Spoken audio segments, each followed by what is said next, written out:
My name is Olivia. I am a journalist. One day, suddenly, I had to be hospitalized because I had an attack type of attack. This is March 11th, 2022. I died for 11 minutes and 32 seconds. What I experienced during those minutes was not just a glimpse of heaven. It was a divine appointment where Jesus himself showed me 3 important events that will shake our world before 2030. I need to share this testimony, not for attention or fame, but because time is running out and God's people need to be ready. It was a day that started like any other. I was working, living my life, unaware that everything was about to change. Then suddenly, without warning, my body began to betray me. It wasn't a gradual decline, it was immediate. The pain hit me so fiercely, and I could feel my heart racing out of control, as if it were trying to escape my chest. I couldn't breathe, and my vision blurred. I remember clutching at my chest, gasping for air, but nothing seemed to work. It was as though time stood still while my world was spiraling. I had no idea what was happening. One moment I was sitting at my desk, and the next I was gripped by this intense, terrifying sensation that I couldn't explain. The pain surged, leaving me paralyzed in confusion and fear. I felt so small, so powerless, like I had no control over my own body. I couldn't even call out for help. I was suffocating, both physically and mentally. It's strange how in moments of crisis, everything becomes so clear yet so distant at the same time. The world around me seemed to fall away, and in those fleeting moments, all I could focus on was the intense uncertainty. Was I going to die? The fear was overwhelming. I had no idea what was happening to me, and it felt as if the very breath of life was slipping away. My mind raced with 1,000 thoughts, and my body grew weaker by the second. I felt like I was sinking into an abyss, and I had no way to stop it. I was losing control, and that terrified me more than the physical pain itself. My body felt numb, as if I were no longer fully connected to it. My pulse became erratic, and the darkness around me deepened, consuming everything in its path. In the midst of all this, something shifted. The pain began to fade, and I started to feel this strange, overwhelming peace, like I was floating. There was no fear anymore. The world around me was fading, but there was something so soothing, so gentle in that moment. It was as if I had crossed a threshold, and I knew without a doubt that I wasn't alone. I couldn't understand what was happening, but I no longer felt that overwhelming sense of dread. Instead, I felt a quiet calm, as if something much bigger than myself was guiding me, and in that calm, I let go. Everything turned dark, but not in the way I had expected. It wasn't terrifying. It was a kind of surrender. Little did I know, that moment was the beginning of something far beyond what I could comprehend. A moment that would change my life forever. This wasn't how I had imagined it would feel. I had always feared the unknown, especially death. I had thought it would be a moment of terror, a struggle for breath, a final gasp for life. But in that moment, there was no fear, none. The sensation of my life slipping away felt almost gentle, as though I was being cradled by something far greater than myself. There was no panic, no anxiety, just an overwhelming sense of calm. It was as if I had been set free from the constraints of the physical world, and in that freedom, I felt a deep peace. When I reached the point where my body no longer felt tethered to the world, something incredible happened. I found myself in a place of unimaginable beauty, yet it wasn't the surroundings that captivated me most. It was the presence I felt. It was like I was being drawn toward something, or rather, someone, whose mere presence seemed to fill the entire space with an overwhelming sense of peace. And then I saw him. Jesus stood before me, not in the way I had imagined or seen depicted in art or stories. There was no mistaking who he was. His presence was undeniable, but he didn't look like the image I had seen in countless paintings or illustrations. He radiated light, but not blinding light, more like the glow of a sunset, warm and inviting, but powerful beyond words. His eyes were the first thing I noticed, eyes that were deep and knowing, yet filled with a compassion that I couldn't explain. It was as if he could see straight into my soul, understanding every part of me, every fear and every hope, without me saying a word. His face, so gentle, so serene, held an expression of profound love and grace. There was no harshness, no judgment, only a kind of eternal patience and tenderness that seemed to wrap itself around me like a warm embrace. He wasn't distant or unapproachable. He was near, intimately close, as if he had been waiting for me, waiting for this moment. And as I stood before him, I felt a sense of awe that was both humbling and overwhelming. My knees wanted to buckle from the sheer reverence I felt in his presence, and yet he didn't make me feel small or insignificant.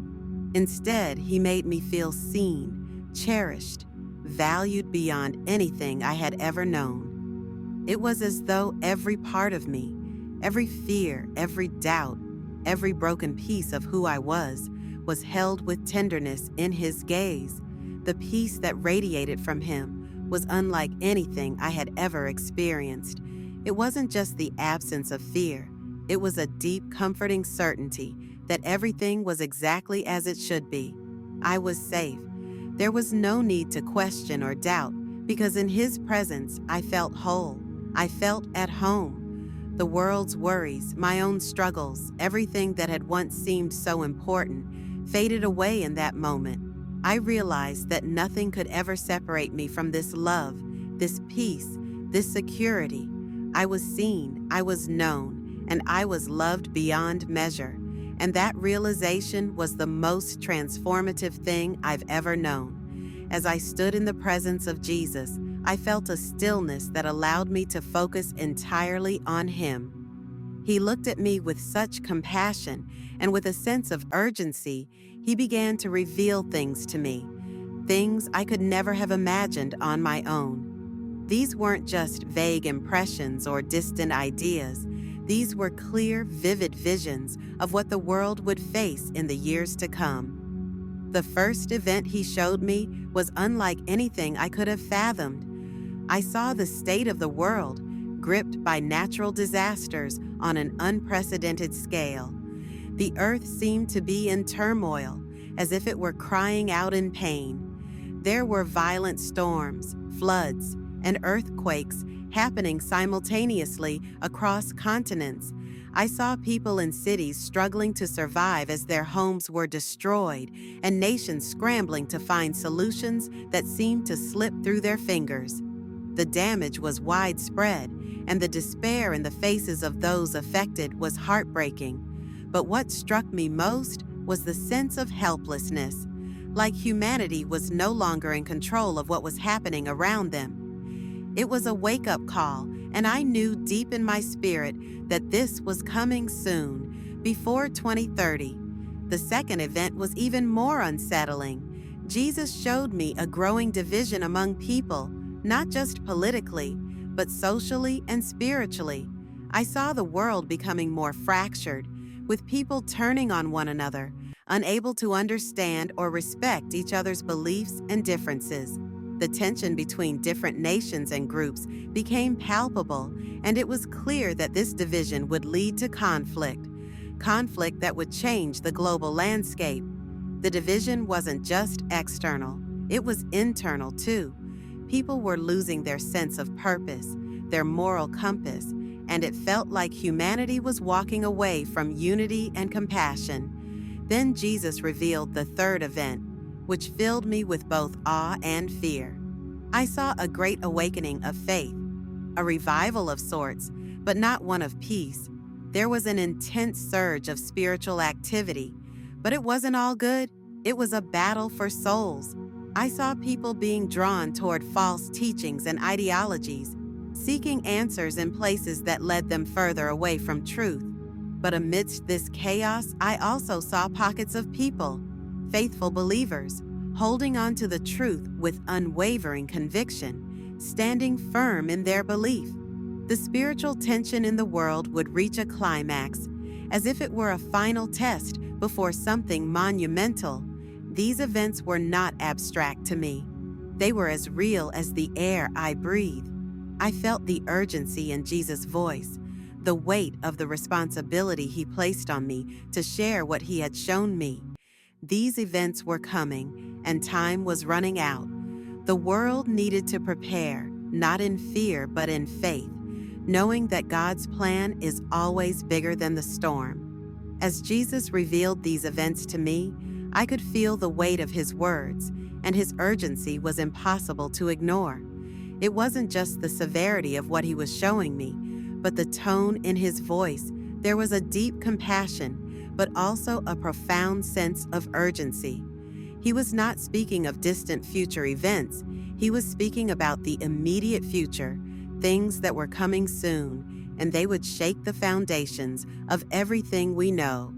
It became painfully clear that time was running out. I felt the full force of the responsibility he was placing on me. This message wasn't meant for personal gain or recognition. It was never about me. It was about those who needed to hear it, about God's people who had to understand that now was the time to prepare. There was no time to waste, no more excuses to put off spiritual readiness. It wasn't about having more time to fix things or to wait for a better moment. It was a call to action right now. Every day that passed, the urgency of his message became more apparent. Jesus made it clear that we couldn't afford to live in complacency.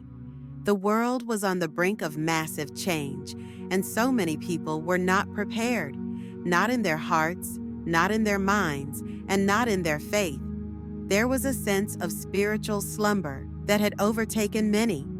People were too focused on worldly things, distracted by fleeting pleasures and temporary security, unaware of the true nature of the battles that were coming. The enemy was already at work, sowing confusion and false hope, and many were unaware of the danger they were in. What struck me most was how Jesus emphasized the need for spiritual preparation. This wasn't about preparing for physical survival alone. It was about strengthening our hearts, our faith, and our relationship with God. The coming challenges would test us in ways we couldn't even comprehend. Without a firm foundation in faith, many would fall into despair. But with God's strength, his peace, and his guidance, we would be able to stand firm no matter what happened. Jesus wasn't telling me these things just to share a story. He was commissioning me to spread the warning, to wake people up, to stir them out of their spiritual sleep. It was never about fear. It was about hope and trust in God's sovereignty. The preparation he was calling for wasn't based on fear of the future. It was based on the unshakable truth that God is in control and he is always with his people. We don't know what's coming, but we can face it with his strength, his peace, and his love. That was the message I was given to share. Time was running out, and it was time to prepare.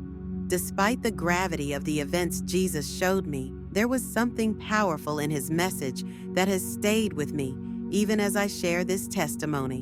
In the midst of the chaos and fear, the storms he revealed, he made one thing abundantly clear. He would be with his people.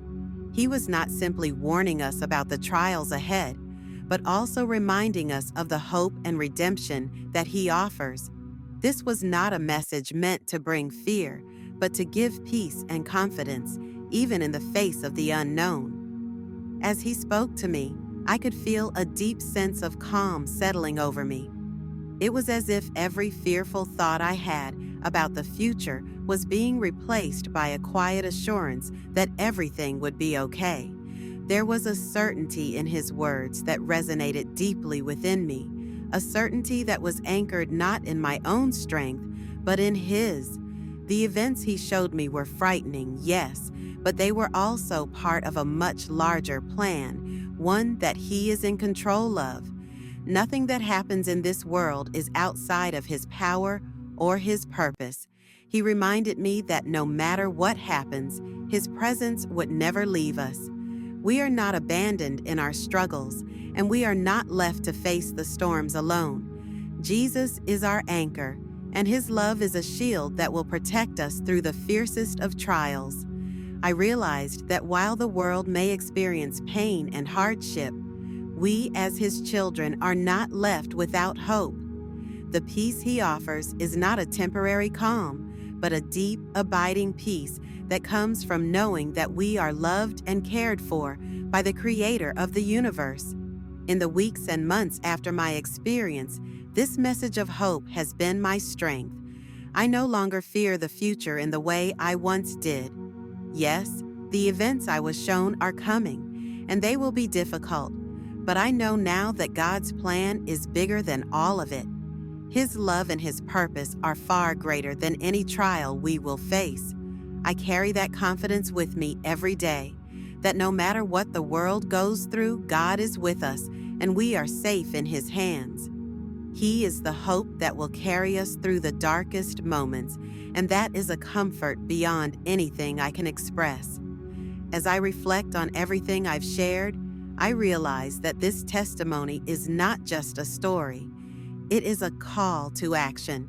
The urgency that I felt in those moments with Jesus is something I carry with me every single day. I am not sharing this for attention or recognition, but because I know that what I saw, what I experienced, was meant for a purpose far greater than my own. I believe that God is using me to help prepare His people for what lies ahead, and I cannot ignore the responsibility I feel to carry this message forward. I want to encourage each and every person who hears this to take a deep look at their own faith. The events that I saw, while unsettling, are not meant to cause fear, but to stir us to action. We can no longer afford to be complacent in our walk with God. We are in a season where the world is changing rapidly, and we need to be spiritually ready for whatever comes our way. It's not enough to simply acknowledge our faith. We must strengthen it, deepen it, and hold fast to it in ways that we may never have had to before. The storms are coming, and we must be anchored in our faith. I also urge you to seek God's guidance like never before. In the midst of all the uncertainty and confusion that we will face, only He can lead us through. It is in our relationship with Him that we will find peace and clarity. We can't navigate these turbulent times on our own. We need God's wisdom and strength to endure. The world will be filled with noise and distractions, but His voice is still, and it is in His presence that we will find our footing. Most importantly, I share this because I want to help others hold fast to their faith in Christ.